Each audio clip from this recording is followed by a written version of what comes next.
diferente do filme. O Kleber filma tudo igualzinho assim, mas o roteiro de Bacurau é diferente porque não tem os atores, cara. Então é muito importante, eu acho que ter acesso ao roteiro assim, porque faz muita diferença. A gente pode ter, se a gente olhar no filme, a gente não enxerga, o roteiro parece que desaparece. Bom, vamos lá, gente. Boa noite a todos. Vamos começar. Alguém, espero que vocês já tenham visto algum texto que eu já publiquei, ou já gravei, ou tenha participado de alguma aula que eu fiz, porque isso adianta bastante, porque nós vamos entrar num terreno ainda muito novo ainda, um terreno de teoria na narrativa. Para quem não fez aula comigo, para quem não leu meus livros, é algo totalmente 100% novo, que a maioria das pessoas nunca nem ouviu falar. Inclusive, eu ainda estou esperando conversar com o Kleber, estou aguardando ainda terminar de fazer essas análises para eu trocar uma ideia com ele ainda, porque para ele também seria surpreendente alguém pegar o roteiro dele e falar do roteiro dele, ensinar a escrever roteiros com o roteiro do Kleber, né? Mas eu vou conversar com ele. Principalmente porque eu conheço o Kleber há muitos anos e ele sempre falava que ele estava fazendo cinema, e essa palavra cinema do Kleber, até hoje, em entrevistas e tudo mais, ninguém nunca perguntou para o Kleber o que é esse cinema, sabe? Ele fala assim, tem algo no meu filme que é o cinema, e eu tenho 20 anos que eu ouço o Kleber falar isso, cara. Assim. E ele continua falando. Então, eu meio que, depois de fazer as análises aí de filmes internacionais, mostrar como é que funciona a estrutura e os personagens desses filmes, eu resolvi me arriscar a entrar no roteiro do cinema brasileiro, porque ele publicou esses roteiros. Por isso eu estou entrando. E semana que vem também eu vou fazer em Brasília, no Festival de Cinema de Brasília, eu vou fazer um workshop sobre Bacurau e sobre o filme do Karim, A Vida Invisível, lá no Festival de Brasília. Vocês ficam atentos lá, porque lá eu vou fazer um workshop. Eu vou exibir os dois filmes e vou trabalhar em cima de adaptação roteiro com mais tempo lá, vai ser bastante demorado, são 3 horas assim, para eu poder discutir esses roteiros com mais precisão. Bom, a primeira coisa que eu tenho que falar para vocês, eu vou conversar com vocês sobre roteiro. Eu vou falar que a gente não tem muito tempo para falar de todos os roteiros, então eu vou falar só de Bacurau mesmo, assim, que eu acho que é importante, mas eu vou falar dos outros, acabo citando os outros do Kleber. E eu vou falar do roteiro sobre 2 aspectos, a construção da narrativa, da estrutura narrativa, né? Como é que se estrutura a narrativa de um roteiro? Pode ser de um livro também, de um romance, de um curta, mas você tem uma narrativa, tem uma sequência, tem blocos. A narrativa ela tem uma estrutura para você ficar um filme em 90 minutos ou em 2 horas ali. Existe uma estrutura, uma estética universal do cinema, que ela é intuitiva aos seus atores, e eu vou mostrar ela para vocês, essa estrutura de Bacurau. Nessa estrutura, Bacurau tem os 3 atos muito bem definidos, cara. Apesar do Kleber achar que ele não tem, não é que ele não acha, ele não se liga muito, ele é um criador, que ele não dá muita importância para essa questão de atos, mas eles estão lá, porque eles são intuitivos, não tem como, eu vou mostrar isso para vocês. E o outro lado do roteiro que eu vou conversar rapidamente aqui com vocês é sobre as paixões dos personagens. Então, assim, roteiro é personagem. Quando você pega um roteiro, aqui é um livro, mas você pega um roteiro em PDF é melhor porque ele fica até na página. Você vai ver que o roteiro aqui é personagem, aqui não tem a montagem, aqui não tem a filmagem, aqui não tem um ator. Quando você leva para o papel, antes de tudo você leva personagens. Para começar falando de Bacurau, eu não vou falar nem dos outros, Bacurau, o roteiro de Bacurau, não há especificação da cor da pele dos atores, se o ator é negro, se é branco, se é alto, se é velho, a idade tem idade. Então, não há características físicas dos atores de Bacurau no roteiro, só a idade, inclusive nem branco nem preto. Isso é muito importante, porque no roteiro, você não sabe, às vezes, nem o ator que vai interpretar também. Né? No roteiro é um campo do personagem. Então, sendo do personagem, você pode abrir mão dessas características físicas ou que você possa querer colocar no seu personagem, porque a característica principal de um personagem é a sua a sua alma. O aprofundamento de um personagem é a alma. Quando o personagem age, quando ele fala, quando o personagem diz, quando ele faz, ele está fazendo em razão de algo que incomoda a alma dele. A alma do personagem, a gente vai falar disso, a alma do personagem é o sofrimento. A alma quer dizer sofrimento. O que eu vou falando para vocês aqui tem 3 décadas de estudo, assim, chama Semiótica das Paixões. Essa semiótica ela permite a gente perceber nos personagens as suas personalidades que às vezes no papel você não vê. O roteirista também não diz aqui que o tipo de não diz que Domingas é um personagem que carrega uma carga emocional muito forte em razão de várias fraturas na sua alma. Sabe, Domingas? No roteiro também não diz nem a cor e também não diz o que o personagem, não mostra a alma do personagem. Então, como que isso pode estar no roteiro se não está mostrando no roteiro? Por isso que a semiótica é interessante, porque ela vai trabalhar exatamente essa parte invisível da escrita, que é a parte que não está aqui, por exemplo. Aqui existe que não é o discurso do filme. Nós vamos entrar numa camada mais profunda do filme, onde são gerados o diálogo, onde são geradas as ações dos personagens. E o discurso do filme já está aqui. O Ismail escreveu aquilo que você vê no filme, já está aqui, assim, na introdução do roteiro aqui. O Ismail diz que tem aquilo, que tem isso. Ele olha o filme e escreve o que ele vê no filme. Assim, o texto dele é muito bom, mas é o texto óbvio que a gente está enxergando ali. O que nós vamos conversar aqui, não está no roteiro. Isso é muito curioso. É uma teoria nova chamada Semiótica das Paixões. Ela foi criada na França. O cara que começou ela chama Greimat. Greimat desenvolveu a semiótica do sentido, a semiótica narrativa. Essa semiótica se espalhou da França pelo mundo, Portugal, Espanha, Estados Unidos. Hoje ela está nas maiores universidades do país, do mundo inteiro. Aqui está na USP, eu me doutorei em semiótica lá na USP, na FEFELEG. Fiz mestrado em cinema lá na ECA. Eu me especializei no assunto e transformei essa semiótica narrativa das personalidades em uma ferramenta para a gente trabalhar que a semiótica ainda não tinha explorado. Essa semiótica das paixões, que eu vou conversar para vocês depois dessa introdução, quando eu entrar aqui no de fato, preciso fazer isso. A semiótica das paixões, ela é uma semiótica, por exemplo, quando você vai fazer uma narrativa de vingança, pensa assim, vingança, o que é o ódio? O que é a raiva? O que é um rancor? Por que um personagem entra em cena tenso? Por que o personagem do Kleber de Bacurau é interessante e às vezes de outro filme não é? Por que no filme um personagem fica legal e no outro não fica? Se eu pegar o mesmo roteiro, às vezes, e filmar com pessoas diferentes, eles vão fazer diferente. O que faz um personagem ficar bom e o que não faz ele não ficar bom? Principalmente, se a gente for perceber, depois dessas análises aqui de 3 décadas que eu venho fazendo, a gente percebe que são a existência do personagem, o existir dele, são aquilo que a gente chama a imperfeição do personagem. São os personagens, para serem autênticos, eles precisam ser imperfeitos. Às vezes, nós, no Brasil, costumamos fazer personagens que buscam curas e o nosso personagem busca a verdade, não a cura, né?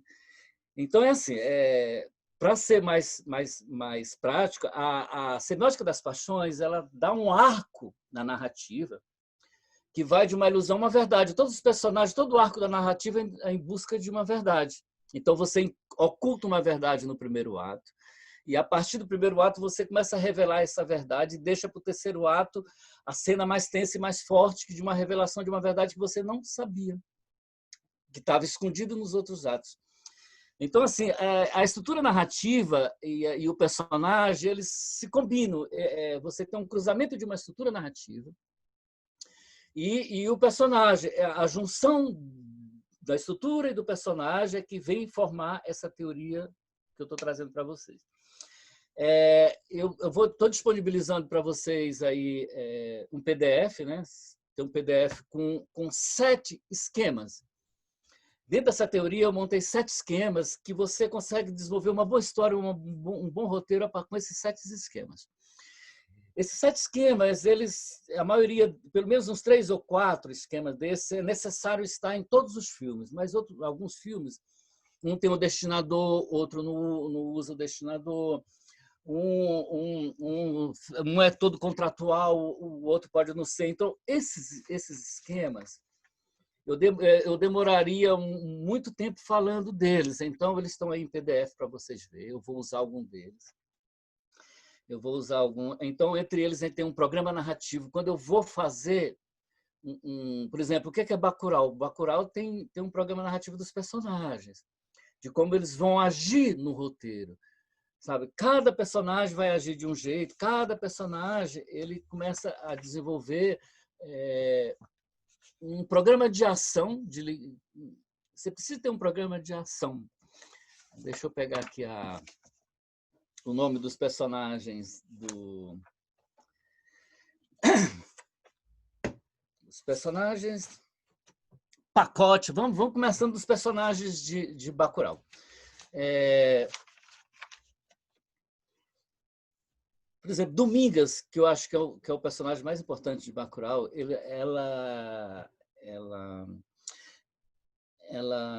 ela aparece gritando, ela aparece afetada, ela é a personagem mais afetada que existe, mais enérgica também, porque ela tem um ressentimento muito grande. A paixão de Domingas é ressentimento, né? Depois a gente pode olhar. A paixão de Teresa, que abre Bacurau e fecha Bacurau, é uma mulher Teresa, a passionalidade, a paixão que afeta a Teresa. É a melancolia e o tédio. A melancolia e o tédio são paixões fortíssimas. As pessoas, praticamente, ela tem pouca energia, a questão da melancolia, ela abate praticamente a pessoa. Por exemplo, só para vocês verem o som ao redor, eu vou dar um exemplo do som ao redor, por exemplo. Se vocês lembrarem, o som ao redor são um programa narrativo de 3 personagens no som ao redor do Kleber, né? Eu estou fazendo muita confusão aqui, programa narrativo, muita coisa assim. Então, o programa narrativo do Kleber ele é um programa de Bia, é o programa de João e o programa de Clodoaldo. Se vocês verem assim, o que é o som ao redor, são 3 programas. Bia, ela odeia a irmã dela. Clodoaldo tem um programa de vingança, né? E João não tem programa nenhum, né? João é o melancólico, João é o cara do tédio, ele tem uma namorada, no final, você nem vê que ele acabou com a namorada. João, ele parece uma lesma para andar, ele parece os personagens de Lucrécia Martel, né? A melancolia. Aí você tem Bia, que é raivosa, explosiva. O ódio de Bia, a raiva de Bia esconde a narrativa de vingança em curso de Clodoaldo. Uma paixão forte esconde o ódio que Clodoaldo tem para executar a vingança. Então, você tem 3 programas narrativos ao som ao redor, que eles vão até o final e você tem uma surpresa no final, né? Que você não sabia que era um programa de vingança, você achava que era a Bia que estava desenvolvendo um programa de vingança. Né? Eu estou falando com vocês como se vocês conhecessem os roteiros das histórias. Né? Lembra da Bia, dona de casa, que ela grita com o cachorro, que ela faz tudo aquilo? Ela tem um programa de vingança, ela compra bombinha para jogar na vizinha, que é a irmã dela, né? Para destruir. Você fica seguindo a raiva de Bia contra a irmã e a vingança dela, e não vê a vingança de Clodoaldo. Né? E só que a melancolia de João é tão forte, a melancolia do João é tão forte que ela se sobrepõe às outras paixões. Então, eu explico, eu tenho, se vocês entrarem no site, eu explico o filme todinho, todas as paixões dos personagens, tudo que eu estou falando para vocês, eu tenho um texto explicativo lá. Tá? Então, eu só queria dizer assim, que todos os personagens são movidos por alguma passionalidade. É isso que eu quero falar. Sabe? Então, assim, se a gente chegar em Bacurau, o Kleber sempre falou assim que Bacurau era diferente do som ao redor, por causa ele não conseguiu muito explicar essa questão dos personagens, mas a diferença de Bacurau um som ao redor é que os personagens de Bacurau não pedem uma liquidação das suas paixões. Hein, Eduardo? Lembra disso? Assim, tudo, a gente estudou Parasita, Roma, e qualquer outro filme, e Coringa, e todos esses 3 personagens tinham liquidação, né? Ele tinha o arco dos personagens e eles tinham mudanças, né? Você vê que o seu Kim, no Parasita, ele muda, né? Ele vai mudando as feições, ele vai se enchendo de tantas paixões que ele acaba matando um cara.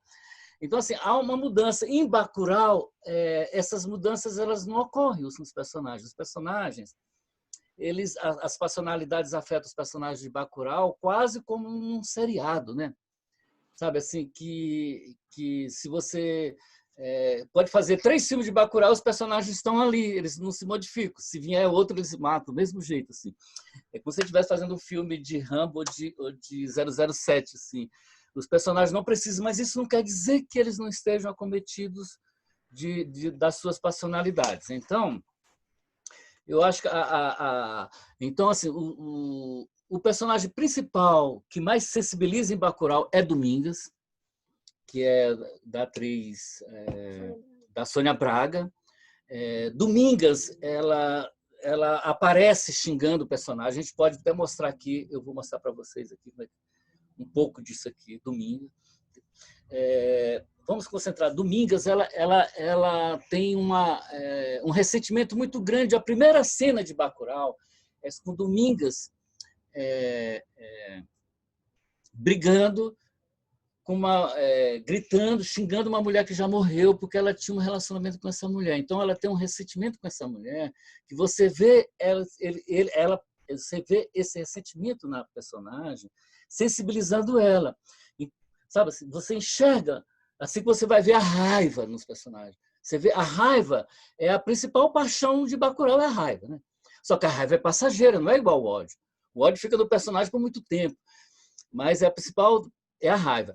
E a estrutura de Bacurau, o primeiro ato vai até a hora que tem o tropel dos cavalos. O primeiro ato de Bacurau é para mostrar os personagens. O primeiro ato de Bacurau é para mostrar que existe algum contrato entre os personagens ou no caso de Domingas, com o seu passado. No caso de Teresa, ela tem uma melancolia tão grande, a Teresa, cara, que ela foi uma das personagens que voltou para Bacurau e ninguém nem lembra de contar ela como ela voltou. Ela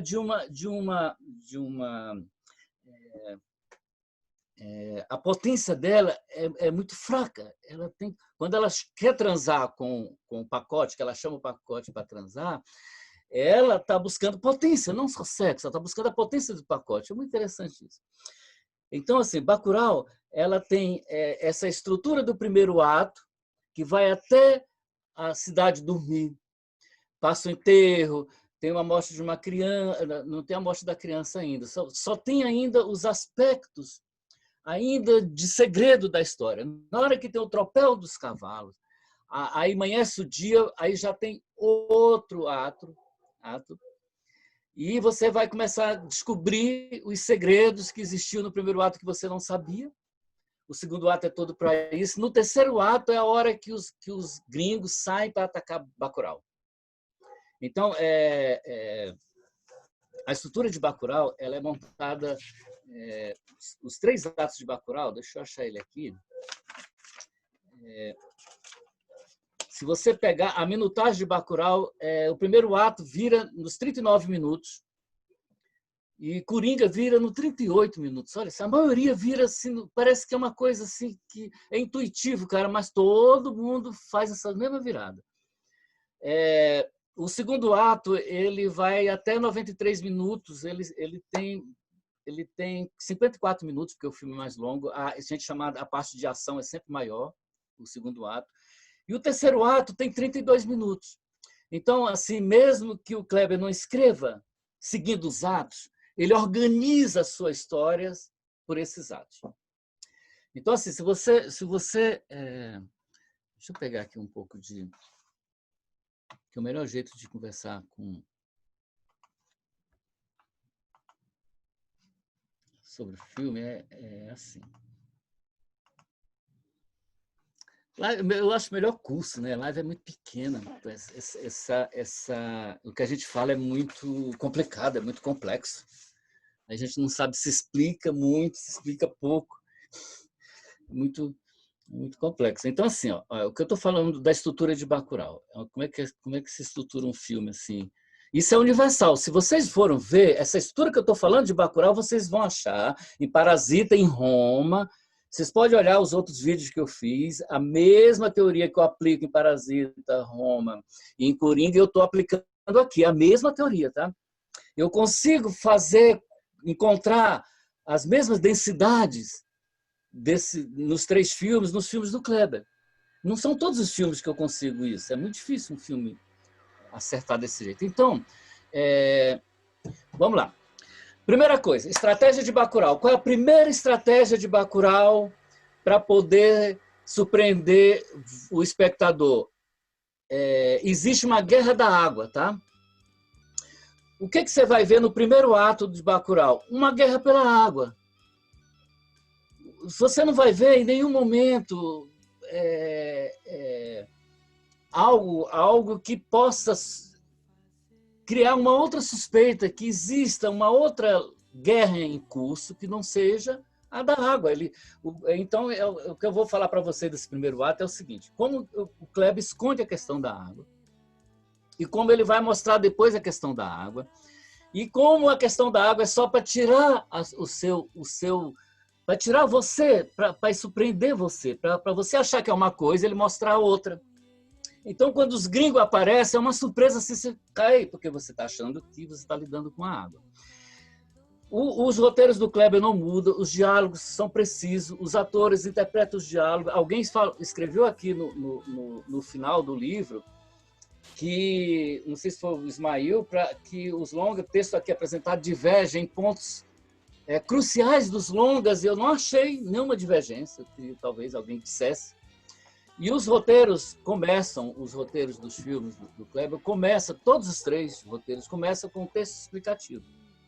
Esses textos explicativos foram tirados, eles não precisam dele. Então, o primeiro texto de Bacurau foi tirado, que botaria um off, alguma coisa aí que existia, que nós estamos em outro tempo, que já existe matadoras, enfim. Ele trocou por uma ideia de que nós estamos dentro de um grande Big Brother, eu acho e é isso mesmo. O filme é um game, é um grande Big Brother, você não vai saber que esse mapa mundi, essa terra aqui, tem a ver com isso, mas é um Big Brother que os personagens vão atuar com fones de ouvido e por satélite, tudo é feito por satélite. Então, a primeira coisa que eu tenho que falar de Bacurau para vocês aqui é como a estratégia de esconder a narrativa, né? Como os personagens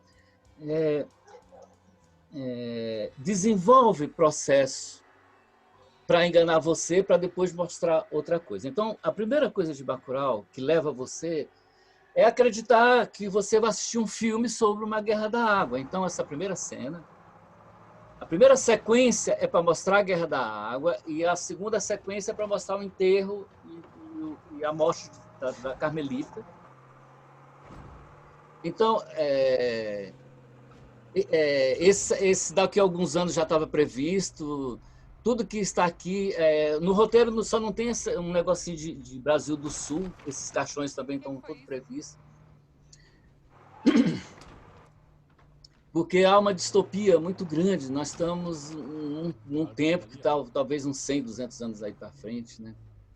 Então é aqui, a primeira sequência do filme, eu vou correr o filme, é para mostrar que existe uma guerra pela água, para tirar sua atenção da verdadeira história do filme, né? Então, eu não vou exibir o filme, é só para mostrar que essas sequências já estavam programadas. Aí a saída para Bacurau. Brasil do Sul, por exemplo. Olha, isso aqui são informações assim de... essa primeira sequência aqui, o que ela tem? Deixa eu andar mais um pouquinho. Bom. Vou parar aqui. Essa primeira sequência, o que ela tem? Ela tem nessa primeira sequência a Teresa. Eles falam de Lunga, que é um personagem que a gente não sabe, chama de ela. Aqui eles estão olhando uma barragem e as pessoas vão atirar neles. E alguém já foi nessa barragem, já fez um atentado. Existe uma milícia, né? Uma milícia tipo cangaço, tentando trazer a água para a cidade que foi barrada. Há uma grande falta de água na região. E esse caminhão-pipa está servindo a cidade, né? Porque alguém está controlando a água. Dá para ver aqui, ó, assim, dá para ver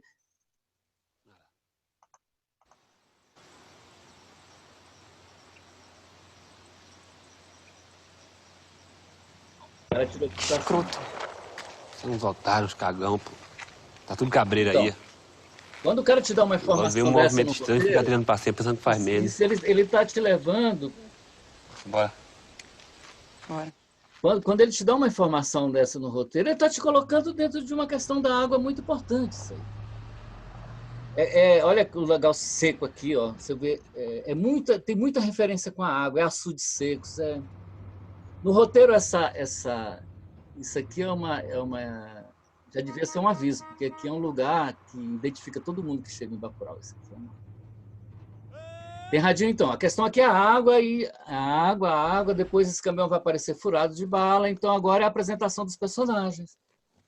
Então você tem a Teresa que abre e fecha o filme, e a paixão dela é a melancolia, só basta olhar para a Teresa, você vê o que a melancolia é forte nela, ela sensibiliza a gente pela melancolia. Abre a boca. Essa mulher, essa atriz, você precisa ver ela lá, ela faz a Clara, né? Em Aquários, ela faz a Clara jovem.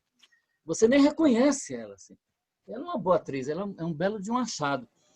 Bom, o personagem lá não tem essa característica, não fala dessa característica. O roteiro segue todinho essa coisa da mala, todinho. Mas o texto do roteiro ele deixa implícito que você pode colocar dentro desse personagem esse tipo de personalidade. Talvez se você colocasse outra, se ela fosse raivosa, já não daria certo. Né?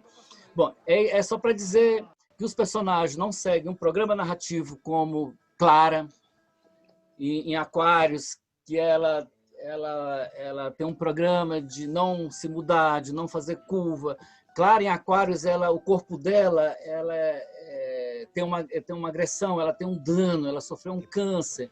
Aqui não tem essa estrutura clássica do dano, por exemplo. Nós não temos uma costura clássica de um destinador.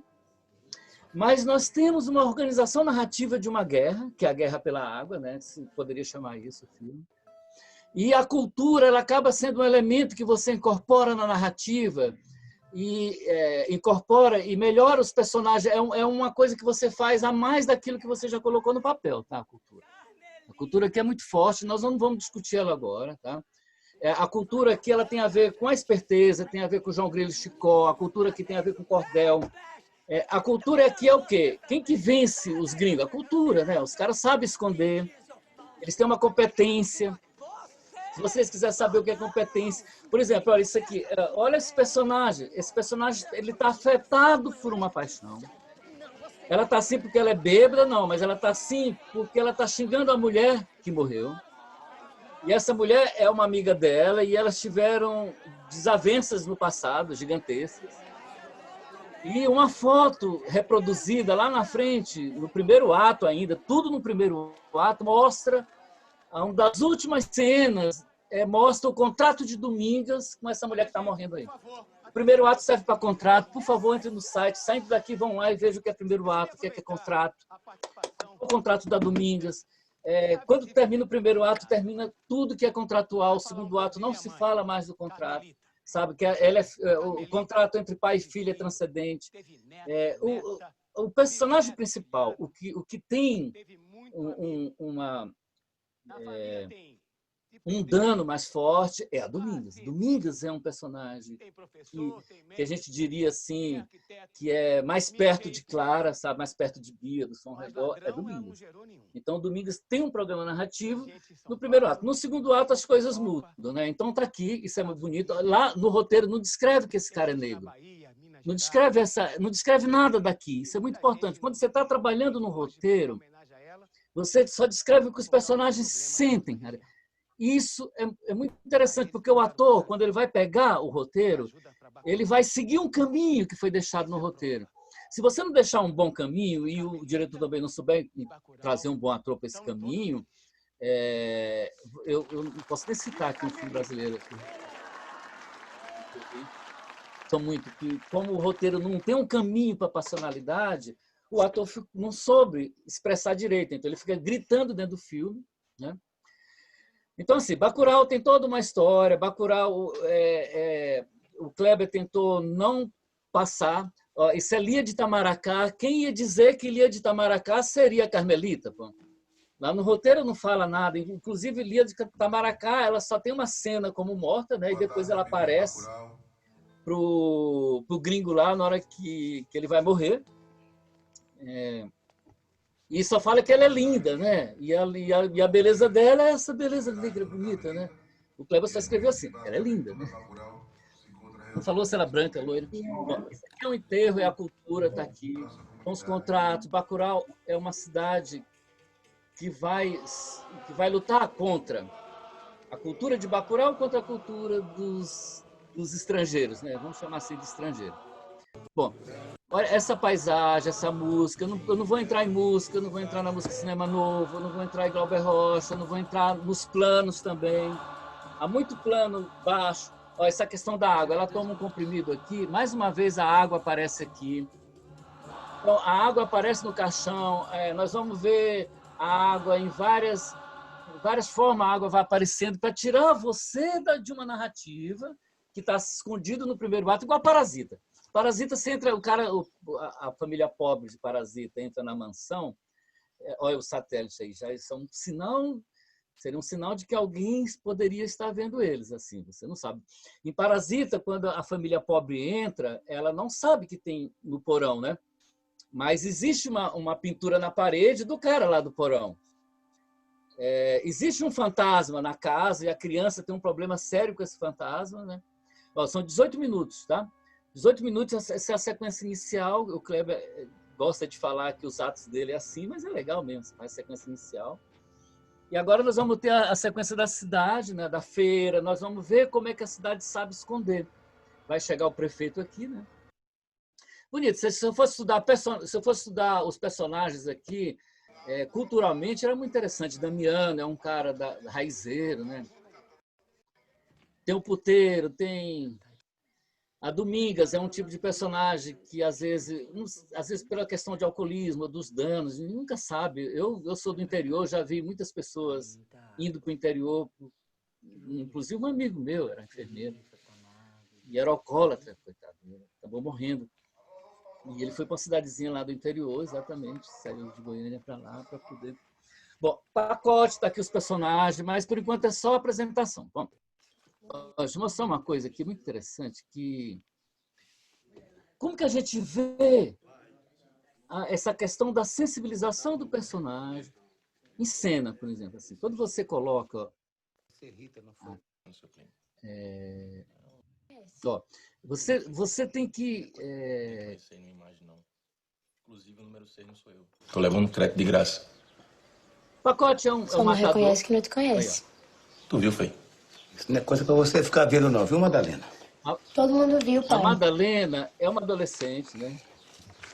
E aquelas roupas Tá com ali a sexualidade na na flor da sala, pele. aquela pilha de roupa ali é de Dona Carmelita? Tu quer dormir comigo hoje? Olha, isso é uma busca de potência, não? Tu não tá de luto, não? Eu não sou religiada, não. Você viu a menina, ó? Eita. Tá vendo? Isso é sensibilizar. Você tem que mostrar essa coisa. Aquela história no Ele tá enterro ontem vivo, foi o quê? isso é legal. Isso tem um quer dormir peso que você comigo não hoje? imagina como. É uma cena pequenininha no meio dessas não ações tá de luto, todas. não. Que ele Não sou isso aqui é uma religiosa, não. fábula, tá? Mas olha aqui, ó. Isso Eita. sensibiliza a narrativa de um jeito, cara, que você não faz ideia, assim. Aquela história no enterro ontem foi o quê? Seu primo. Seu Plínio, muito bom. A mulher dela A pode. mulher dela. Agora ninguém pode com o doutor Domingas. Aí Domingas, o que é que tem? Domingas, ela vive com uma mulher. Essa mulher vive com um homem. A mulher dela pode. No primeiro ato vai contar essa história de Domingas, né? E eles tornam os três a história no primeiro ato é a história de Bacurau. Mas... Passando ali, olha lá. Aquele tá indo pra São Paulo. Então, tá. Bom, agora, Bacurau subiu do mapa. Isso aqui são sinais no roteiro. Eu quero falar da estrutura primeiro. Vamos procurar aqui. No roteiro você trabalha essa estratégia de esconder as coisas do primeiro ato, né? Como eu falei para vocês, Roma também, Parasita, Coringa também o primeiro ato, você não sabe que a mãe dele é ruim, você não sabe. Só no segundo ato o cara descobre que a mãe dele fez mal para ele. Então existe uma estrutura dentro de Bacurau, é uma estética que faz parte desse grande cinema. É uma estética universal, intuitiva dos grandes escritores, roteiros e dos bons diretores, tá? Eles conseguem ter uma intuição para passar uma estrutura dessa, né? Por isso que é legal a gente saber que estrutura é essa, né? Porque eu posso pegar, aprender a fazer essa intuição dele, que é legal também. Então, gente, vamos olhar aqui, ó. Bacurau. E ela é uma estrutura universal. Se você trabalha com essa estrutura universal, isso não fica perdido. Lá na frente você vai ver que isso tem a ver com a lógica. Tudo isso faz sentido. Por isso que a gente chama semiótica do sentido. A falta, o sinal dos satélites. Então, ele trabalha um pouquinho com a emoção, que é a da Domingas e da Tereza. Nunca esqueça disso. A passionalidade do filme é carregada por Tereza e por Domingas.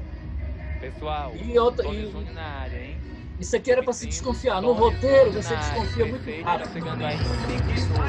Todo Bacurau é vigiado, sabe? Outra coisa, não há essa questão da sexualidade dos personagens, se é travesti, se é trans. Isso é muito interessante também, porque no filme isso não conta, o que conta é o sentir e o agir do personagem, tá? Se tiver alguma coisa de racismo dentro, aí tudo bem. Se tiver alguma coisa que a gente precisa debater com a cor, debater com o tamanho, o raizeiro aí, né? Ele é o cara da... Bom, ó, isso aqui é muito interessante. Por que você coloca uma ação dessa? Porque você vai mostrar uma competência, não de um personagem, mas de um povo. Porque o terceiro ato... Ó, o primeiro ato é de Domingas e de Tereza, né? E praticamente de Domingas, né? O segundo ato é de Pacote e de Lunga, né? E o terceiro ato é da cidade. É muito interessante, porque depois Lunga e Pacote são dois heróis que chegam para salvar a cidade. E no terceiro ato você vai ver que eles não vão agir. É a cidade toda que mata. Bom, isso aqui é uma competência que a gente chama de saber esconder. Então, esses personagens de Bacurau sabem esconder. Isso aqui é muito interessante. Se a gente for estudar o discurso, as imagens que a gente está olhando aqui, a gente teria um debate muito grande. Mas vamos olhar só dos personagens, tá?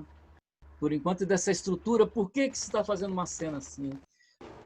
O que esconde nisso aí? Sabe? O que está sendo escondido nisso aí? É escondido que esse cara fez a venda do lugar, ele alugou essa região para os gringos aí, né? E está escondido aqui, que a gente não sabe, que a população tem uma competência de esconder e tem uma competência para matar, que é legal, que está aí, ó. A gente está vendo essa competência. Quando esse aqui surgir no terceiro ato, não vai surgir de graça. Não é do nada que o terceiro ato, que a população vai sair matando.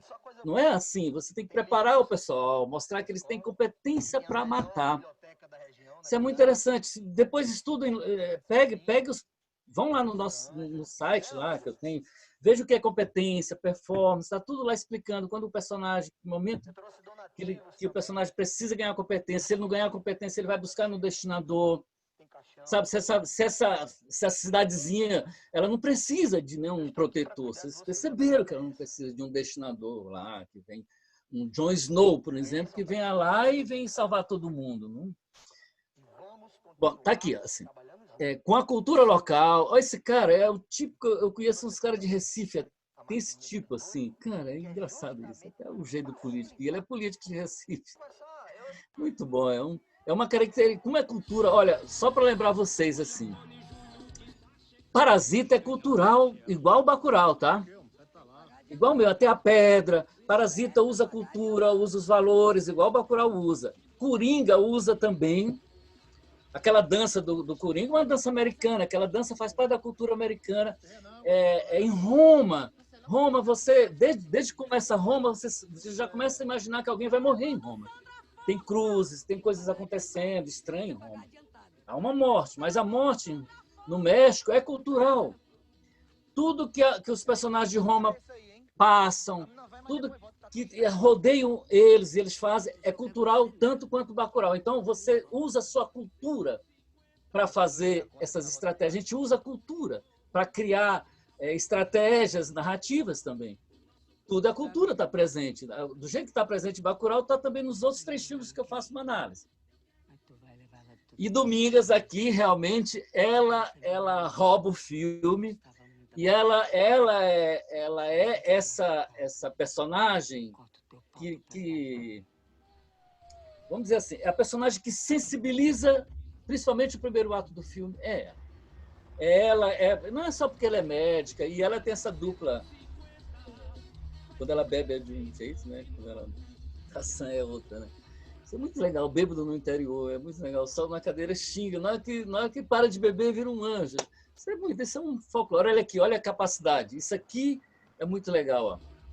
Isso aqui é a competência. Então, aqui no Brasil a gente costuma muito, do nada, no terceiro ato, no final, uma cidade aparecer e vencer os gringos. Não. Coringa precisou ganhar competência para subir no palco. Ele treinou, no segundo ato ele treina, ele grava fita, ele treina com a arma, que é a implicação. No Coringa é a arma, ele vai se matar e não se mata e mata o outro. Aqui é o quê? A água, é a guerra da água, é a guerra da água. Aí no final você fala, opa, mano, é a guerra da água. Então o Damiano está aqui, que ele é um personagem que não desenvolve nenhum programa narrativo, né? Ele tem a função de ser o raizeiro de lá, né? Como toda a cidade. Bom, eu vou... Como está no futuro, tem essas drogas. Parecia que todo mundo toma droga no futuro, sabe? Assim, esses remédios tarja preta, e eles tomam os deles aí, que é natural, mas eles também tomam, né? Todos eles, no fundo, e vivem de ração. É uma coisa meio... É fábula, né? Então é uma fábula do sertão, né?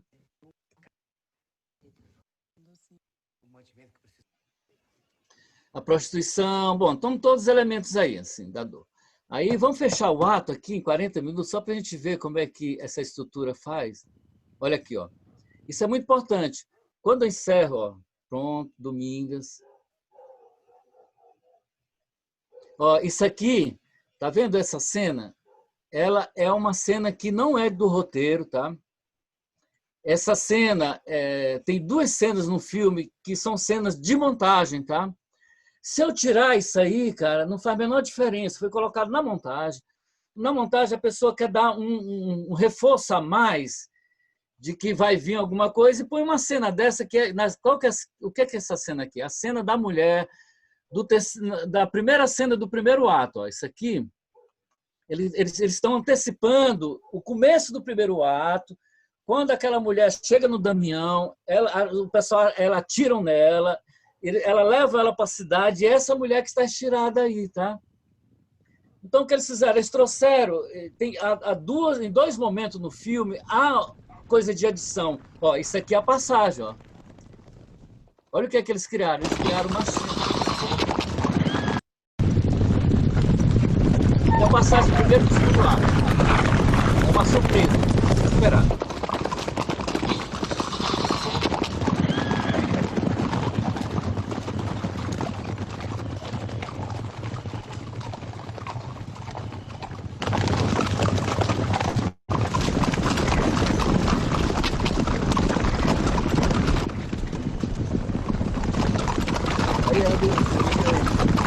Fechando o primeiro ato, o cara dormindo com a mulher, todo mundo à noite, todo mundo fecha tudo. Isso é da fazenda de Semana Livre.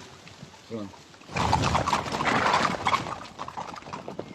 Então, o que é que acontece? A partir de agora, a cena, a passagem de um ato ao outro tem que ser feito com surpresa.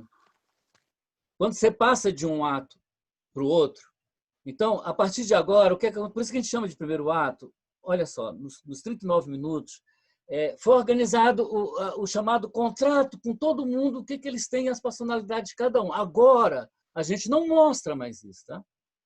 Isso é muito interessante. Em Roma, a gente vê a mesma coisa, em Parasita, em Coringa, a gente vê essa mesma organização intuitiva de você preparar a sua narrativa para aquilo que vem em seguida. Então, e você interrompe essa narrativa, dá uma parada na narrativa.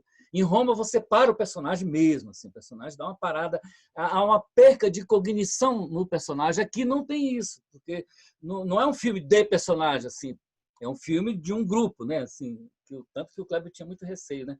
Mas você não tem a parada do personagem igual o de Cleo, lá em Roma, mas você tem uma parada na narrativa aqui, porque aquele tropel de cavalo, ele vem com uma surpresa.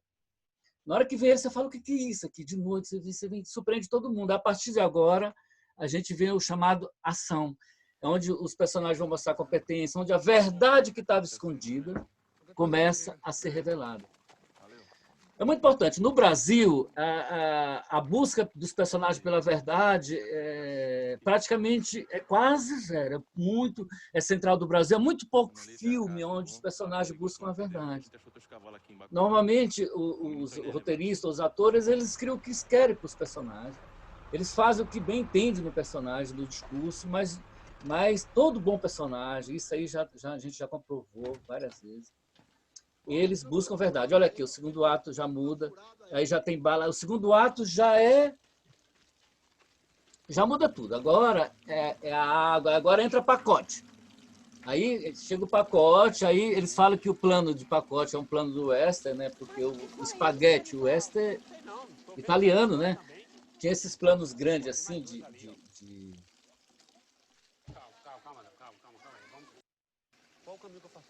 Olha o pacote sendo procurado aí. Ó. Agora entra os caras, agora o segundo ato é do pacote de Lunga, agora não tem mais negócio de relacionamento, agora acabou tudo, agora começa a ir pro pau, eles começam a descobrir, agora entra pacote.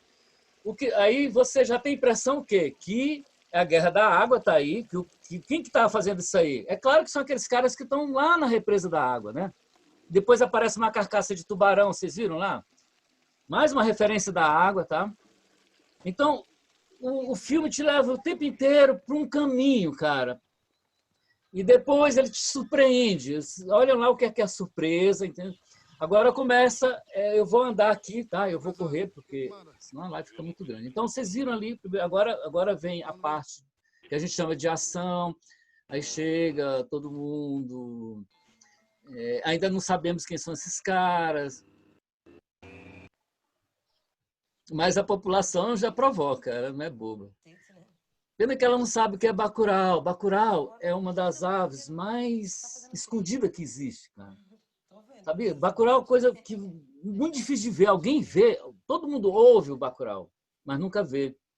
Ele é um passarinho cinzento, da cor da folha. Ele fica no chão, escondido. Você está andando de noite assim, você falta pisar no bacurau. Na hora que você põe assim, aquela folha voa, é um bacurau. Esse nome de bacurau não é à toa, ele vem desse pássaro que sabe se esconder. Bacurau é um bicho que se esconde, você não vê, só ouve ele. E ela fala, bacurau não é um pássaro, enfim.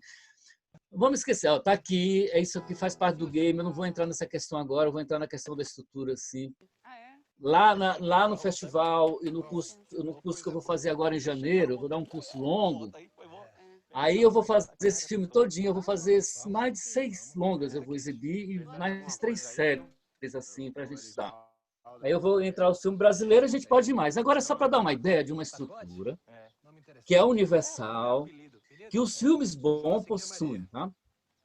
Sabe assim? E que ela é intuitiva nos seus criadores, que a gente tem uma teoria da semiótica, uma teoria da narrativa, e que ela nos ajuda a construir narrativa como esses caras constroem.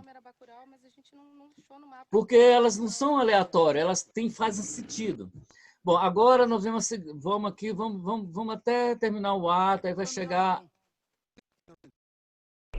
A gente eu não consegui, eu precisava saber, como eu já sabia do filme, foi muito ruim, eu não sei em que momento o espectador é surpreendido que quem está atacando ele não tem a ver com a água. Tá? Precisava depois descobrir qual momento que você saca, fala, caralho, não é a água, será que é aqui? Cena surpresa. De falar assim, nossa, é aqui... Nos meios dos filmes, eles têm um negócio muito interessante, assim. Roma tem isso. Então, talvez fosse aqui. Aqui já começa a mudar as características do filme. Aqui começa a revelar que nem Coringa, lembra? Que a mãe já começa a suspeitar que o pai não é pai. É tudo segundo ato, tá? Então, o segundo ato vem a verdade. Ó, a verdade, o que é? Que esses caras... Agora é a hora da verdade, tá? Só na hora da reunião do gringo mesmo, eu acho que é por aí. Então, isso a gente chama de uma estratégia de esconder e mostrar. Essa estratégia tem nome. Ela se chama surpresa, ela tem uma teoria. Eu desenvolvo aulas e aulas e aulas só para explicar o que é uma surpresa, o que é uma implicação e o que é uma concessão. Então, se você está mostrando a água, implica que a guerra é pela água. E vem uma surpresa, né? Que é uma concessão que, apesar de estar mostrando a água, não é uma guerra pela água, é uma guerra pela vida. Então, em Coringa, implica, por exemplo, se você lembrar de Coringa, o Coringa fica com um revólver na boca porque ele vai se matar. Ele tem uma frase no final, que é o programa narrativo dele no final, que ele vai se matar. Né? Vocês lembraram? O Coringa fica naquela cena da implicação igual de água. Né? Ele põe o revólver, ele ensaia a morte dele quando ele subiu no palco, e aquilo chama implicação, para você acreditar que ele vai se matar, e quando ele não se matar e matar o outro, ser uma surpresa. Então, até agora, era a guerra da água. A partir de agora, não tem mais guerra da água, né? Ó, depois dessa reunião, né? É aqui, né? É aqui, né? Então, agora, acabou, meu. Você não vai mais ficar repetindo uma coisa que só foi no primeiro ato. Agora, o que vai acontecer? Você vai ver os estrangeiros, você vai ver quem são os estrangeiros, eles vão tentar mostrar o que eles são, o que eles estão fazendo, né? Tem que dizer porque eles estão fazendo o game, porque eles matam, porque o terceiro ato vai ser outra surpresa para eles, né? Eles acham que aquele pessoal do primeiro ato lá, eles são bobinhos, né? E a gente já viu que não é bem assim. Bom, tá aí, agora é a hora que a gente começa a ver o game, tá? Agora a gente não precisa mais lidar. Isso é muito importante. Então, você já acabou, aqui é só revelação de verdade, eles vão morrer, esses brasileiros aí, né? O Kleber falou que ele usou essa cena dos brasileiros, uma ideia que ele viu lá acho que foi na época, na Primeira ou na Segunda Guerra Mundial, existiam os traidores, eu não lembro o nome, ele lembrou dessas coisas dos traidores. Então, esses brasileiros seriam os traidores, eles foram punidos. Mas, na verdade, isso aqui é um game. Os caras mataram para ganhar ponto. É ponto. Aí a gente vai saber que eles lidam com a morte, com uma coisa assim, uma banalidade. Isso é um choque grande, isso é muito interessante, porque ele te tirou. Se isso não tivesse surpresa, se isso não fosse surpreendente, não teria o impacto e o efeito que tem, né? Essa é a diferença de um bom filme, assim, para um filme. Não é questão de violência, cara. A gente no Brasil fica discutindo violência. Boa parte de análise aqui do filme do Kleber ainda fica discutindo de violência como a gente tivesse lá nos anos 70.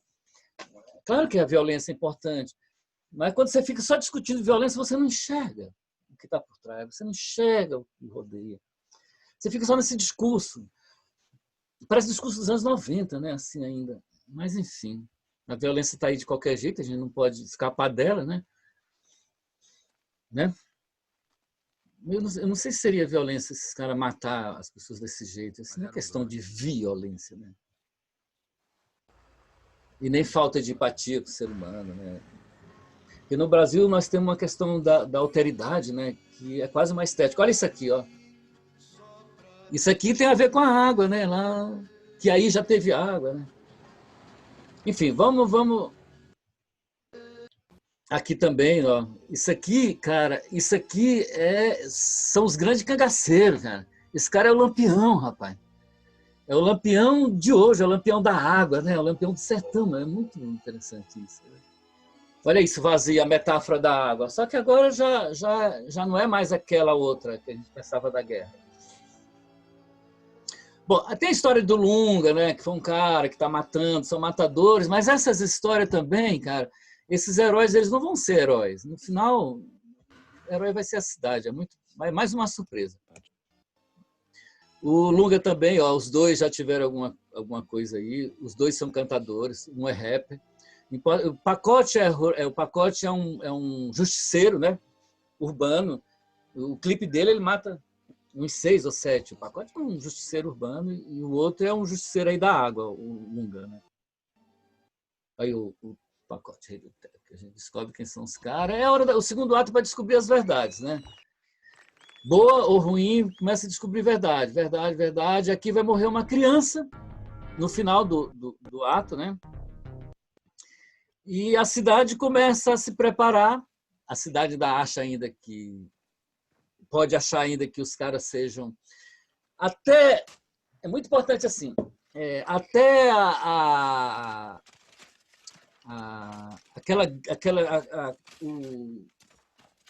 até o início do terceiro ato, quando aquele casal, o Damiano mata o casal no início do terceiro ato. O terceiro ato começa com o Damiano matando aquele casal. Eles não sabem que são estrangeiros que estão indo matar eles, tá? Como aquele casal é levado no segundo ato, a Domingas já vai para lá receber os estrangeiros com a sua cultura, com o seu caldo. Ela não está ali à toa, ela está ali porque ela cuidou do gringo, ela sabe que são os gringos agora, eles sabem que não são as pessoas da água, né? Porque precisa ter lógica. Então, isso aqui vai ter a raiva, vingança, porque matar uma criança, e começa, já são 3 pessoas mortas. Isso vai criar nessas pessoas, né, a raiva e a vingança do terceiro ato, né?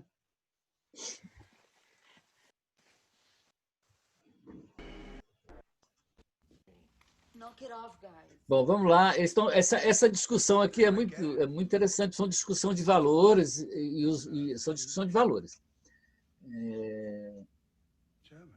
Em Parasita também tem uma grande discussão do primeiro ato para o segundo ato dos valores, por que eles estão ali na mansão, né? Os valores estão sempre em jogo, os valores dos personagens. E eles mostram aí que eles não têm valores nenhum. Deixa aqui, deixa eu ver aqui, ó. Escurece. Bom, aqui, ó, aqui termina o segundo ato, tá? Calm down.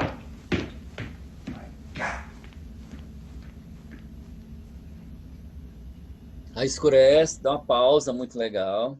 Os eventos que vão aparecer agora, tá vendo? Olha que bonita. Essa é uma passagem de novo.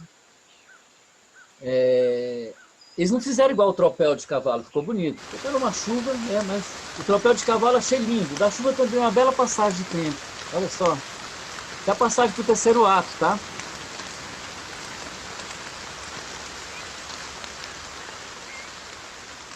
Gostei. Não, mas é boa. As 2 passagens são boas. Agora começa o terceiro ato, tá? Se vocês quiserem, vai lá no site, tá aparecendo aí, vocês vão ver como é que funciona cada ato desse. Por que é que eles existem? Não é aleatoriamente. E vocês vão ver isso em vários filmes, nos bons filmes, né? Isso não mata a cultura, pelo contrário, dá criatividade para as pessoas. E vocês, hein? E olha assim, tudo que tá filmado aqui está no roteiro, cara. A precisão dos diálogos, do texto do Kleber é muito bom. Ele deixa uma brecha. Os atores, não é uma camisa de força para um ator, pelo contrário, é uma liberdade para o ator entrar. Precisava fazer, a gente precisa organizar aí um negócio de curso do personagem ao ator, cara, sabe? Precisava fazer assim, personagem ator, personagem, que nem tema, por exemplo, o tema aqui nesse filme, no Brasil, só se fala de tema. Eu estou falando de uma coisa que ninguém fala. Todo mundo só fala da temática, então é muito importante falar de personagem, por isso que eu nem estou tocando nessa coisa de temática. Tá? Do raizeiro, do pelado, da paisagem, de nada, eu estou colocando a questão dos personagens, da estrutura, para a gente... porque é isso que falta muito a nós, tá? Então, o terceiro ato começa agora o quê? A partir de agora é o ataque dos gringos e a defesa da cidade. Não tem mais outra coisa mais, né? Você não vai mais pegar coisa do primeiro ato e você não vai pegar nada mais do segundo. O terceiro, ele tem seu tipo de resolução das coisas que você mostrou antes. Por isso que o filme do Kleber é bom. Ele não estava em Cannes à toa, assim, tá? Ele não é solto, os personagens não estão assim... O sentido da estratégia narrativa é muito interessante. A estratégia narrativa desse filme é muito boa e o Som ao Redor é a melhor estratégia narrativa que existe dos 3 filmes. Não tem assim, porque você coloca as personalidades uma sobre a outra, né? Assim, Aqui também tem uma estrutura muito... E o cara ser morto, o gringo aqui, por um bacamarte, né, que é uma arma velha de quase medieval. Essa arma ela é feita só para fazer festejo, né? Você não usa mais isso.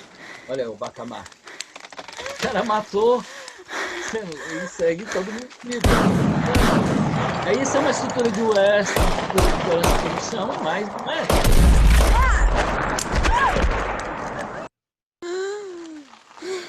Bom, é isso aí. Começou o terceiro ato e agora o terceiro ato é uma resolução de tudo. Então é sangue, sangue, sangue, sangue, sangue, sangue, sangue, até... E agora o quê? Eles vão saber o quê? Que, a partir de agora, eles sabem que os gringos estão aí. Bacurau. Então eles estão indo achando que a cidade está isolada, que eles não são...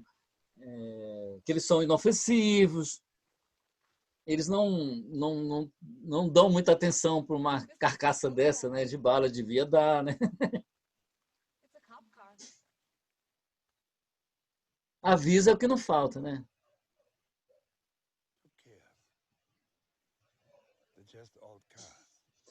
É isso aí. Então agora, olha aqui, ó, isso aqui é muito... Não, é a morte dele. Aí, então, por isso que essa cena está aqui. Você não vai fazer uma cena dessa só para fazer, tá? Então, essa cena o quê? Ela já sabe que o gringo está lá. Ela já tratou, o jaleco dela não está ali do lado. E ela está recebendo o cara com a cultura, cara, muito legal. Com suco, com esse caldo, né? Como é que chama ele? Caldo de farinha, com carne. Eu encontrei no interior esse caldo aí. Tem um nome. Enfim, ela recebe com a cultura. E a Domingas... Música americana. Ela não tem masculinização no ato feminino dela, de jeito nenhum.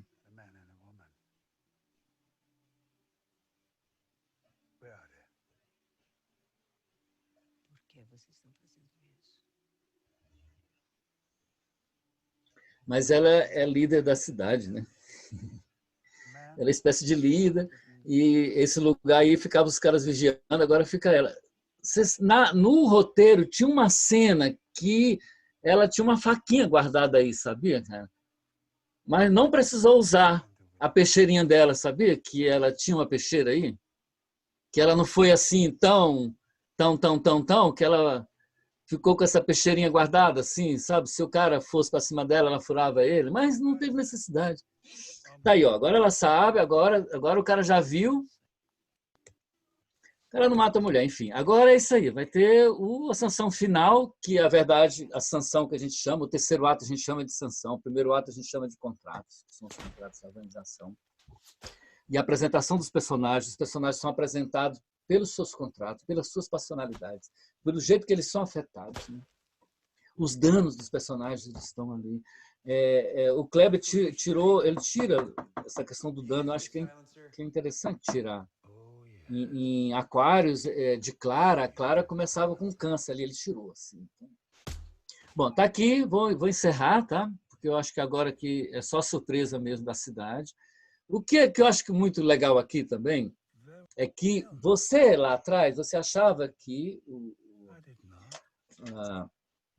mais uma surpresa, que o Pacote lá, que seria o herói, né? Não estava aparecendo? Que o Pacote e o Lunga que foi recebido com palmas. E não é, rapaz. É como se fosse a mansão lá de Parasita. Assim, não é comparar, não estou comparando com o filme, estou comparando com a estratégia, tá? Porque a estratégia não é de um filme ou de outro, é uma estratégia, é uma estética, tá? Então, esse negócio de comparar, de falar do jeito que eu estou falando assim, é uma estética. É só para mostrar que o filme tem uma boa estética. Assim. E a gente pode avaliar essa questão da violência e a gente gostar de um filme de ação legal, torcer pelos mocinhos, acho que isso é muito bom. A gente precisa lavar nossa alma. O Brasil só leva, cara, tá doido. A gente só apanha. A gente precisa ter um filme de jacaré vencendo o Tarzan, rapaz, né? A gente nunca viu um jacaré vencer um filme de Tarzan, né? Como a gente dizia antigamente, né? Nenhum bicho vence, né? Olha isso aqui. Isso aqui lava a alma do brasileiro, cara. Não é um ou dois heróis, assim. Tem o psicotrópico, né? E eles também têm um passado aí de cangaço também, e eles usam também uma droga aí que tira o medo também. A droga, eles usam...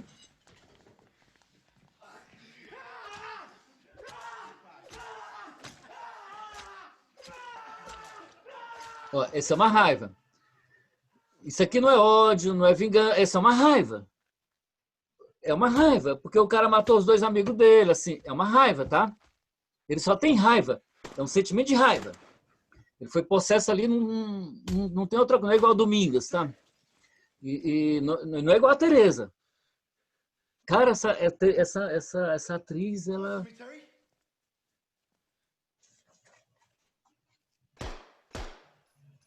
Eu não sei o nome da Teresa. Ela é uma atriz mineira, muito boa. Essa atriz é muito boa. Bom, isso aqui, vou encerrar. Essa cena... Olha a cena da Lia de Itamaracá, cara. Olha que legal. Que legal. A Bárbara Collen, cara. Essa mulher dá vontade de fazer um filme só para pegar ela para fazer. Lia de Itamaracá. A cena no roteiro, no roteiro tem tudo, cara. Tudo que está aqui está no roteiro. Tudo. Até a Lia aparecendo aqui. Só que não tem atriz. Ele só fala que é uma aparição de Carmelita. Isso é interessante, assim. Que é da cultura também, da cultura, né? E ele teve essa visão de Carmelita, né? E olha que eles colocam, Carmelita linda. Eu só lembro dessa coisa linda da descrição do roteiro. O que é que eles escondiam? Passado de cagaceiro, uma cidade que sabe esconder. Então, João Grilo e Chicó, a cultura do Nordeste, o fraco vence o forte pela esperteza, pela artimanha e pela astúcia. Então, o nordestino brasileiro, ele é esperto, ele é astuto, e ele vence os gringos com essa astúcia. Olha, ainda tinha gente pra caramba, tinha gente para uma guerra. O que ficou aí? O que é que a gente usa na nossa cultura? Astúcia, cara. Que é do João Grilo e Chicó. Então, não precisa mais, não precisou do pacote aí, sabe? Assim, ó, não precisou dele, né? Do Lunga, sabe? Foi uma população que matou, né? Aí, a população fez isso.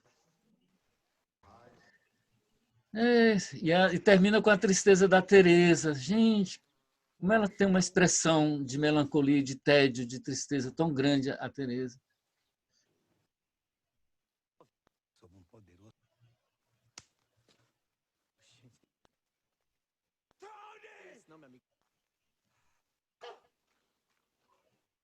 Isso é da cultura também, isso é muito bom.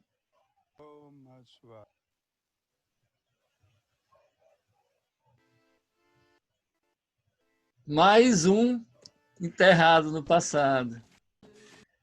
E aí nós temos ela abrindo e fechando o filme, olha. Olha o rosto dela. Parece que ela está com uma coisa amarga descendo, assim. É uma... Quando aparece a vingança, que fica melhor construir um personagem, a raiva ou o ódio? Thaís, a raiva, ela é passageira, tá, Thaís?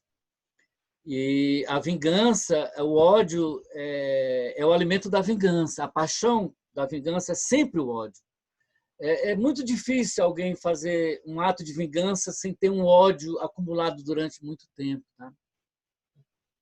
Então, normalmente, o ressentimento, por exemplo, ele também é grande. Agora, um personagem assim, ele pode ter uma raiva agora e ele criar rancor por outro personagem. E esse rancor virar um ódio e esse ódio virar um desejo de vingança.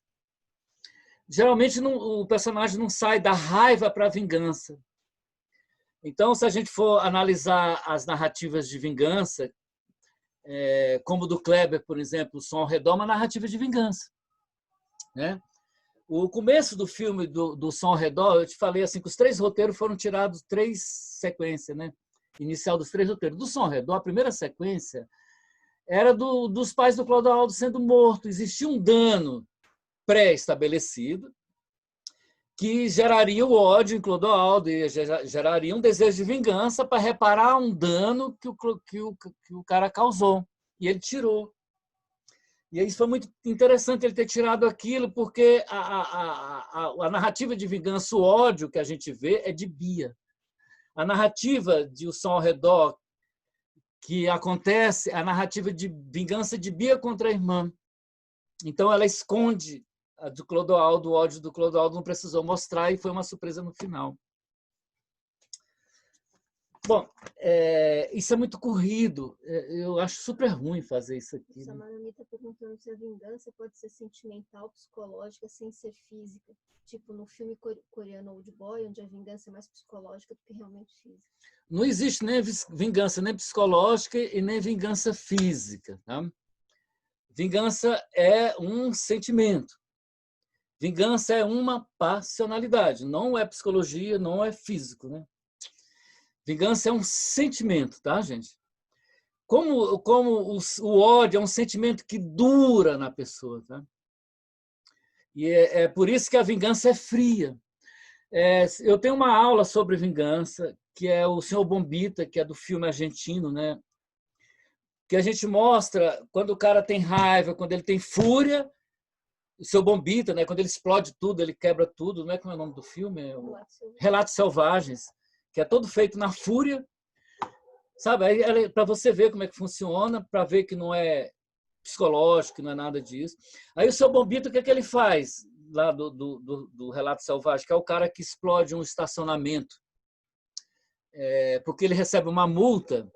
Ele para tranquilamente, ele carrega o carro dele de bomba e depois coloca lá e depois explode tranquilo. Então, o ódio, a vingança é algo tranquilo, tá? O personagem não precisa estar louco, não tem nada, só precisa sentir um ódio muito forte, é um sentimento. Então, por que existe a vingança? Por que um personagem quer vingar? Ele quer vingar para liquidar o ódio que ele sente. A narrativa de vingança, o programa de um personagem de vingança, olha só, é para ele liquidar o sentimento de ódio que ele tem. Todo personagem que tem um programa narrativo com seus danos e com seus sentimentos, ele quer tirar aquilo dele. Tá? Então, novamente, a vingança é feita para tirar da pessoa não só o dano que ele causou, mas tirar o sentimento de ódio. Isso é muito importante. Assim, eu faço várias análises de vingança e todas as narrativas do Vingador, que precisa ser mascarado, existe uma característica do Vingador, existe toda uma coisa para a vingança. Né? Tudo é liquidação do ódio, do ressentimento. Agora, eu vou te falar uma coisa interessante que não tem aqui, que é a culpa. Os filmes do Cuarón, por exemplo, é feito em cima da culpa. A culpa é um sentimento que a pessoa fica com ela ali e ela não aguenta, ela tem que botar para fora.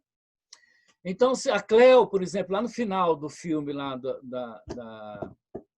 de Roma, a cena mais forte de Cleo em Roma, a cena mais forte de Roma é quando as crianças estão morrendo, né? E a Cleo aparece arrependida e fala: eu não queria ter matado a minha filha. Nossa, ela sente uma culpa de ter matado a filha dela. Aquela culpa ela joga para fora. Então, o sentimento de culpa é um dos sentimentos mais terríveis também. E isso é sentir. Quando o personagem ele pode usar o corpo para... Por isso que a gente, hoje no Brasil, a gente erra muito nos filmes. Né? Porque quando o cara vai vingar, ele não fica lá dando grito de vingança. Não é assim. A fúria é uma coisa. Isso é fúria. Você entra em estado de fúria, como o Seu Bombita. Eu explico várias vezes como é que é a fúria, como é que é a escala. Você está em estado de espera, aí vem uma paixão, vem um sentimento, como é que desdobra. Como é que o personagem sai de um estado calmo. Como é que o Coringa, por exemplo, que sai de um estado calmo, raivoso e vai se transformando. Né? Como que as paixões do Coringa se transformam. É que Bacurau não tem transformação de personalidades. Por isso que é diferente. Foi um filme difícil para eu poder assimilar, porque todos os filmes, que nem o Kleber fala, Os personagens, existe uma dobra, uma curva do personagem, que a gente chama de arco do personagem, que é a mudança do calmo para o nervoso, da raiva para o ódio. E em Bacurau, não, os personagens já vêm com seus danos, já vêm com. Eles não vêm.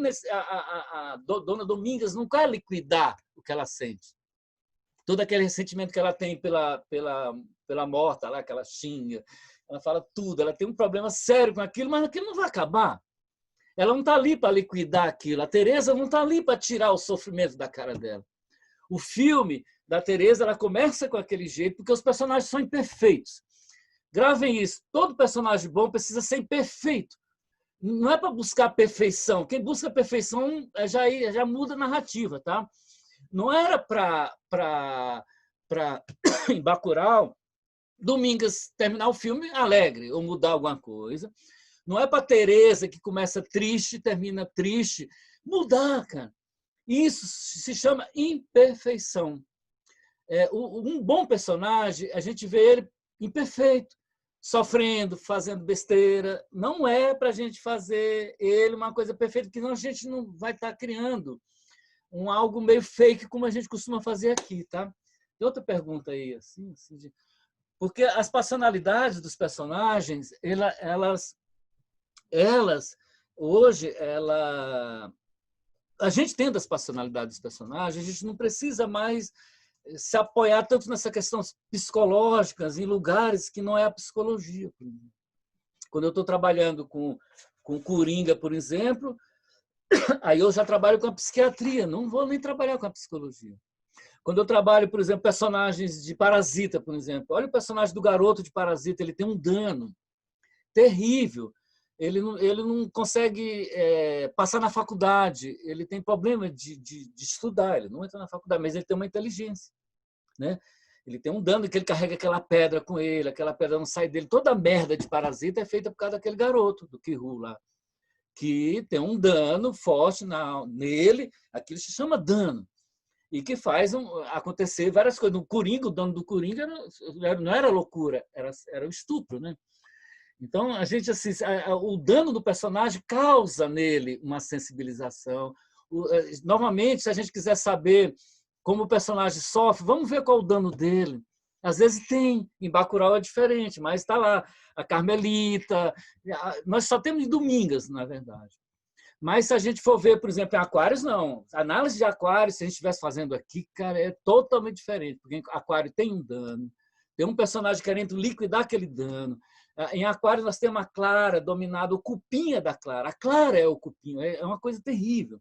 A gente quer que ela seja mocinha, mas ela tem um dano, não tem um seio do corpo dela, ela carrega a música, ela carrega o passado, todinho com ela. Ela não quer mudar de prédio, não é porque ela tem 4 apartamentos.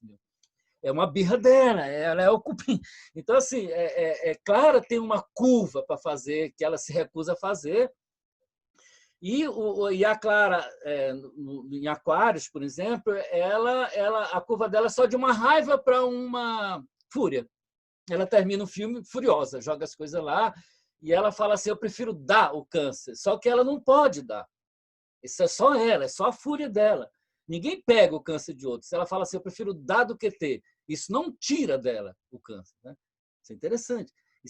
A pessoa tenta se potencializar dizendo que eu vou ferir você, mas ao invés de me ferir. Isso em Aquários, leia os roteiros aqui, é muito interessante. Em Aquário foi tirado da última sequência, mas também não muda o filme, que é uma sequência pequena de uma garota, anos depois, dizendo que Clara morreu. E ficou em vão, que não serviu para nada aquela luta dela, né? Óbvio, é só a irritação da Clara, não tem nada. Você pode até dizer, é um prédio, mas não é a questão. A questão é ela ali, com o prédio. Todo mundo já vendeu, aquilo não... ela não está lutando por uma questão de patrimônio, nem nada, não. É a luta dela interna, de Aquário. Aquilo é muito bonito, meu. Nossa, eu vou publicar mais artigos, né, de Aquário. Eu já publiquei Som Redor, Bacurau. Eu preciso trabalhar esses três filmes com mais tempo, com profundidade, porque eu acho que esses 3 filmes podem ser muito úteis para nós fazer cinema brasileiro com a nossa cultura, mas também com a estratégia, né? Uma coisa mais universal. Sabe assim, até o cinema do Irã hoje ele só vai para o mundo porque ela tem essa universalidade do sentido dos personagens. Isso é universal. A forma que o personagem sente é universal. Ele não precisa ter cor, ele não precisa ter nada. O sentir pode ser para pobre, para rico, para preto, para branco. O sentir é um só. Por isso que no roteiro o Kleber não põe nada. Se é negro, se é branco, porque o sentir é universal. A estrutura invisível de uma narrativa ela é universal. Ela tem esse arco em 3 atos da estrutura que vocês viram, né? Elas se organizam, né? E os personagens também têm seus arcos, só que em Bacurau os personagens não desenvolvem arco. Mas eles desenvolvem a mesma sensibilização, eles têm os mesmos danos, as mesmas curvas estão lá internas, elas aparecem uma hora, aparece ali, aparece aqui. O José Quaresma está perguntando a falta dessa curva nos personagens de Bacurau de alguma forma os unifica com o povo personagem, porque o comportamento é coletivo do início ao fim. É o coletivo, assim. Assim a boa narrativa ela tem essa estratégia narrativa de ação e ela também desenvolve alguma sensibilidade nos personagens. Né? Então, a ação é ação. Como é que é? Deixa eu lembrar um negócio aqui interessante aqui, que eu estou fazendo o livro agora, que é do Humberto Eco, falando do 007. Que quando o 007 foi criado, ele foi criado um personagem sem alma, né? sem sofrimento. Né? Só tinha ação. E, às vezes, você cria, é chamado livro de bolsa, literatura pool. Nós temos uma literatura mais pobre, né? Chamada mais pobre, e que ela não precisa entrar na alma dos personagens. Ela nunca vai para o Oscar, ela não vai ganhar prêmio também, nunca vai. Você não vê esses filmes, nem Rambo, nem nada disso. Você não vê ganhando Oscar, prêmio, nem nada. São filmes de ação. Você faz muita ação. Bacurau é um filme de ação. Ele é um filme que não iria para Cannes, não iria para lugar nenhum se não tivesse dentro dessa ação bem organizada. Uma sensibilização em alguns personagens. Os personagens são sensíveis e isso faz a diferença. Não é a curva do personagem. Mas a estrutura narrativa de Bacurau é igual a estrutura narrativa de ação de outro filme. E isso é bom. O negócio do coletivo individual, eu não consigo ver isso dentro de uma estrutura teórica. Porque a narrativa é sempre coletiva. A narrativa, você vai com a narrativa, vai com o filme. A narrativa não é que é coletiva, ela é a narrativa. A estrutura, tem várias coisas que montam a estrutura narrativa. Né? Sabe, são vários. Você vai lá em Parasita, você tem 4 personagens.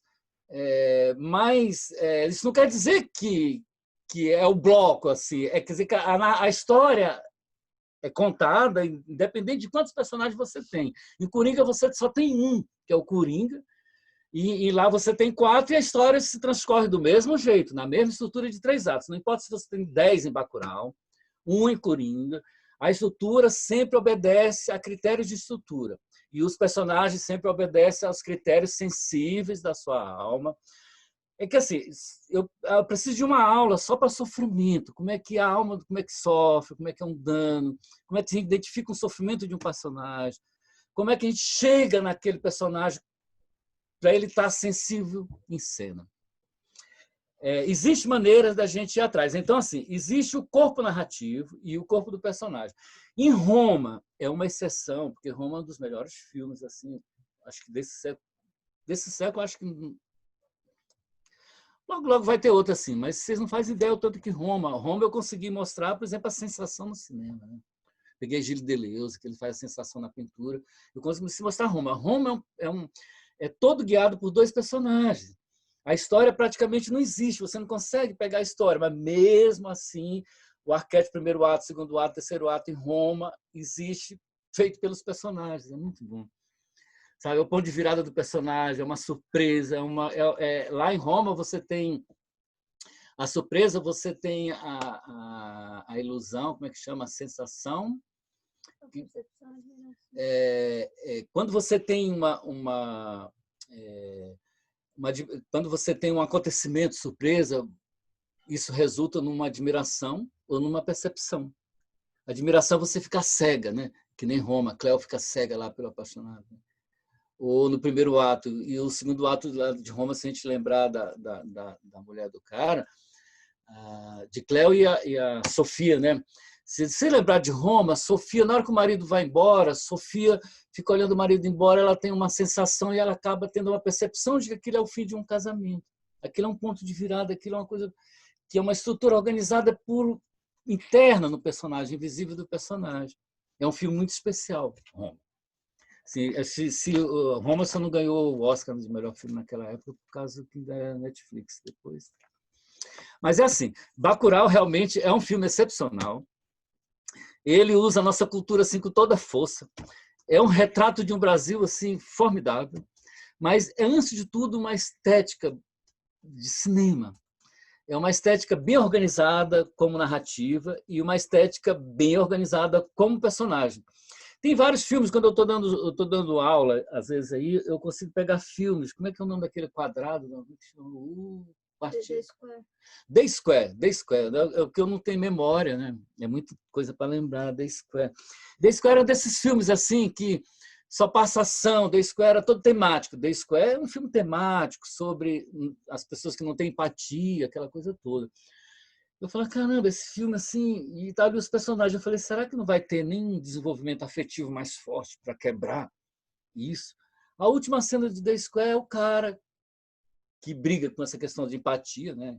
Que fala que ninguém tem, que está nesse meio todo, ele com os filhos dele atrás no carro e ele não tem comunicação nenhuma com os filhos. E o filme termina com a imagem fechando no filho dele. Aquilo fechou o filme todo. Então é muito importante, às vezes assim, você tem uma ação, é importante você ter tudo que tem num filme de ação e também alguma coisa sensível dentro das personalidades dos personagens. Isso sensibiliza e isso faz a obra ficar profunda e diferente. É isso que faz.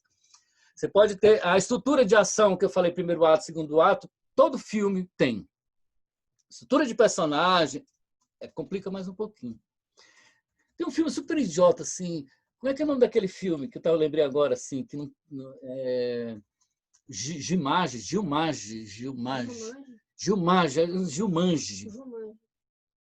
né? Gilmage, eu não lembro direito. Lembra daquele filme que o cara vai num jogo e ele vai para outra dimensão. O último filme, que é uma bobagem, o filme daquele, né? Mas é todo de ação, todo programado ali, assim. O último filme eles recentemente botaram dois senhores, né, que tinham um restaurante, e eles tinham uma briga, tinham um problema para resolver. Eles trouxeram essa coisa densa de dois velhinhos, né, para resolver seus problemas pessoais dentro do filme, para tentar dar densidade sensível de um personagem dentro de um filme. Mas o filme de ação não adiantou muito, assim, não pega muito. Não conseguiu ser o suficiente, mas muita gente tenta, nos filmes, às vezes, puramente de ação, tentar sensibilizar por um personagem que tem um dano, tem algo mais forte. Antigamente, a vingança era o mais importante. Assim, Uma Vez no Oeste, assim, você vai olhar, é só uma narrativa de vingança. Né? É só uma harmônica que vai matar um cara lá. Né? Tem toda aquela estrutura gigantesca para um cara chegar e matar o outro. Bom, gente, já são 8h30, assim. Eu sei que tem muita coisa para falar. Eu poderia ficar aqui com vocês falando assim a noite inteira. Mas assim, eu convido vocês, vão lá no site, assistam mais aulas. Tem muita aula gravada lá. Há vários caminhos. Quem quiser fazer o curso também faz. E agora, em janeiro, eu começo uma turma nova de curso. Vou fazer um curso de férias assim, intensivão, assim. Estou trazendo vários professores, já tem muita...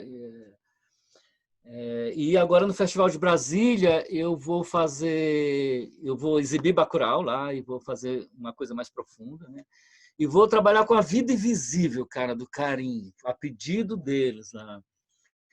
E a vida invisível é assim de adaptação de que não tem nada do livro no filme, cara. Assim, um negócio meio louco. Fizeram outro filme que deu certo de um jeito, né? E abriram mão de uma história que eu não sei se eles não entenderam a história ou não quiseram a história do livro, que eu acho que é muito bom.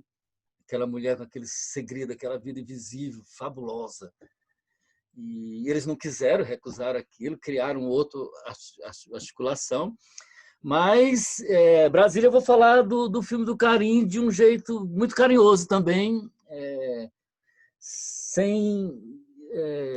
tentando ver o lado melhor dos filmes, e não... Porque realmente, lá, como não tenho um roteiro, eu vou trabalhar com adaptação. Então, vou entrar na questão da vida invisível. Lá estão os primeiros atos, segundo ato, você vê tudo como é que é formada a vida invisível. Muito interessante aqui, né?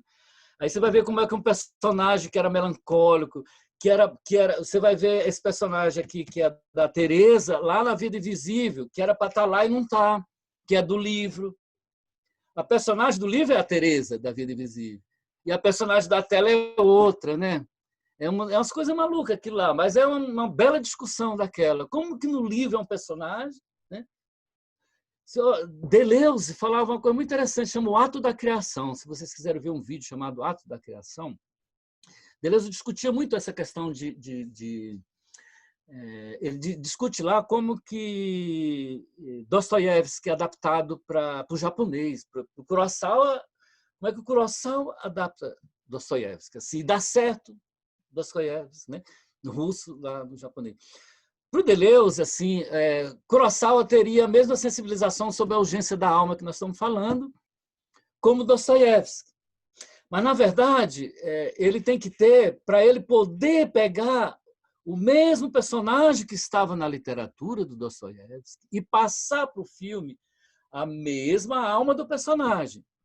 Deleuze fala que Kurosawa tem capacidade de enxergar a mesma coisa que Dostoiévski enxerga. E por isso ele consegue fazer uma adaptação, mesmo para outra língua, para outra cultura, para tudo, mantendo o personagem. Tá? O Kleber, aqui no roteiro dele, em nenhum momento ele cita cultura, cara. Você não vê. No livro não existe característica de ninguém no roteiro. Então, eu posso pegar Dostoiévski e filmar aqui e trazer a alma do personagem, que vai ser a discussão que eu vou fazer com Vida Invisível, né? Sabe como é que... Ou você vê o personagem, ou você não vê. Ou você vê e não quer ele criar o outro. Assim. É uma discussão legal para a gente ter. Porque nisso, além de você estudar a adaptação, nós vamos estudar essa questão do personagem, da sensibilização e das paixões dos personagens, que para o Brasil é muito caro. No Brasil, nós não aceitamos sofrimento. O brasileiro diz que não sofre. A gente não vê no Brasil filmes feitos com narrativa sensível sobre sofrer. O brasileiro ele se considera o maior índice de felicidade do planeta, e a Finlândia também. Lá na Finlândia, o índice de felicidade lá é porque as pessoas têm um alto grau de percepção da realidade, da verdade. E no Brasil, você tem um alto índice de felicidade por falta de percepção da verdade. O Brasil é o contrário, é a falta de leitura, é a nossa... Não é falar mal, não, assim, nós nos apoiamos e valorizamos essa não-verdade, cara. Então, quando a gente chega num texto desse, quando a gente chega numa coisa universal, isso pesa. A nossa cultura, o nosso jeito de ver as coisas, sabe? Assim, então, a gente estudar esses textos, esses filmes, e essa estrutura universal vai servir para a gente quebrar a nossa barreira interna que a gente tem, em que o tema é sempre mais importante que os personagens. Sabe, eu pego todos os filmes que eu pego, os personagens sempre são mais importantes que o tema. Em qualquer filme bom, o personagem vai ser mais importante que o tema. E o tema pega carona nos personagens. Isso é bem melhor. Para nós, não. Nós fazemos temas e depois queremos fazer personagem. E aí, assim, o Kleber mostrou aqui que ele fez um filme cultural, temático, mas no roteiro dele é personagem. Então, quando a gente vai escrever, a gente tem que escrever personagem, tá? É muito importante. Quem for ler esse livro aqui, quem pegar o livro para ler, só vai conseguir levar personagem. Você cria, você vai imaginar o seu, porque não vai ter Lia de Itamaracá aqui, não vai ter nada. Assim. Muito interessante para a gente ver como que a passionalidade funciona num personagem. Tá? E como se eu colocar dentro de um roteiro uma boa passionalidade, o Eduardo que está aqui com a gente já fez os cursos, ele é ator, ele sabe muito bem. Né? Como se no roteiro, no texto, eu tiver uma boa passionalidade, o ator vai pegar, cara. Porque, olha, no roteiro do Kleber, cara, ninguém muda, cara. O ator pega isso aqui e lê. É muito louco isso. Não muda nada. Você pega os roteiros do Brasil, é uma coisa maluca. Os caras estão mudando aqui, não muda, não muda. Isso é muito bom, isso é um sinal de que há uma consistência quando ele está escrevendo e que essa consistência vai até o final da tela. Isso é muito bom. Sabe, Bacurau dá a impressão de que há uma loucura ali de pessoas, mas não há, é tudo bem. Tem umas coisas boas, porque o Kleber ele não fica querendo criar aquele ápice dos personagens, né? Ele constrói a narrativa normalmente nesses espaços entre os pontos de personagens, né? Você não vê o João fala, comecei a namorar uma menina ontem, né? No Som ao Redor, né? Que ele é todo melancólico, ele é um cara que vai perder sempre, né? O cara morou 8 anos na Alemanha e não tem nada da Alemanha, o João do Som ao Redor. Lembra aquele personagem? Não tem nada, ele vive numa bolha, né? Então, assim, quando você não vê o João terminando com a namorada dele, você só ouve ele falar, a namorada sumiu no final, assim. Isso tem a ver com o sentido dos personagens. Por que os europeus, os americanos, todo mundo viu o filme do Kleber e falou, caralho, isso é muito bom. E a gente tem dificuldade de enxergar isso. Então, esse trabalho que eu estou fazendo aqui com vocês é para chamar bastante atenção para esses dois aspectos das nossas obras, que a gente pode melhorar muito as nossas narrativas, pela estrutura narrativa e pela estrutura do personagem. Tá bom, gente? E já vai dar 9 horas e espero que a gente se encontre no Festival de Brasília ou agora em janeiro nos próximos cursos aí. Gente, obrigado pela participação de todo mundo. Vão no site, lá vocês acham muita coisa que eu falei para poder vocês gravar um pouco e pegar um pouco mais essa coisa tão complexa que a gente está falando aqui. Tá bom, gente? Obrigado pela presença de vocês.